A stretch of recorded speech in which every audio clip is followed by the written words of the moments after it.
Pria ini membeli tiket pesawat setiap hari, tetapi tidak pernah naik pesawat. Ia hanya duduk di terminal bandara dan menonton TV. Ia sebenarnya ketakutan, tetapi pada suatu hari, ketika pembawa acara saluran olahraga tiba-tiba pingsan di siaran langsung, dan begitu kamera beralih ke pertandingan, semua orang di lapangan roboh ke tanah. Saat itulah pria itu menyadari bahwa ia tak bisa membuang waktu lagi. Ia harus segera kabur dari sana.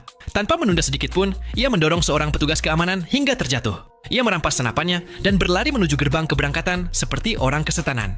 Orang-orang di sekitarnya mulai berteriak padanya, mengira ia seorang teroris. Pada saat yang sama, pramugara mulai merasakan ada yang tidak beres di luar. Ia buru-buru mencoba menutup pintu kabin, tetapi sudah terlambat. Para penumpang ketakutan melihat pria bersenjata itu. Pria tersebut menodongkan senjata ke pramugara dan berkata, "Tutup pintunya sekarang juga, atau aku tembak." Dengan terpaksa, pramugara itu menutup pintu. Kini pria itu berlari menuju kokpit. Ia takut, tetapi berusaha tetap tegar. Ia mencoba menjelaskan kepada kapten bahwa jika pesawat tidak diterbangkan sebelum matahari terbenam, semua orang akan mati. Namun kapten tidak mengerti apapun. Pada saat itu, Air Marshal mulai mengetuk pintu, mengalihkan perhatian pria tersebut. Kapten memanfaatkan kesempatan itu dan mencoba merebut pistolnya, tetapi pistolnya meletus dan pelurunya mengenai tangan kapten. Kapten tidak bisa menerbangkan pesawat hanya dengan satu tangan, sementara kopilot tidak ditemukan. Dalam keadaan terdesak, pria itu kembali ke kabin dan berteriak, "Apakah ada yang bisa menerbangkan pesawat?" Seorang wanita bernama Kelly menjawab, "Aku bisa menerbangkan helikopter."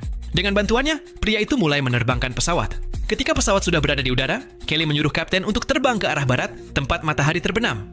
Setelah penerbangan stabil, kapten bertanya, "Kenapa? Apa maksudnya kematian ketika matahari terbenam?"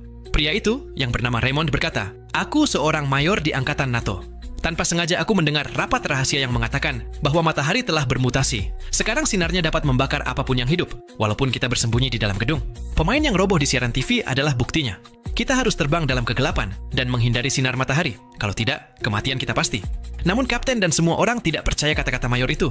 Mereka menganggapnya gila. Pada saat yang sama, para penumpang mulai merasa ada sesuatu yang salah.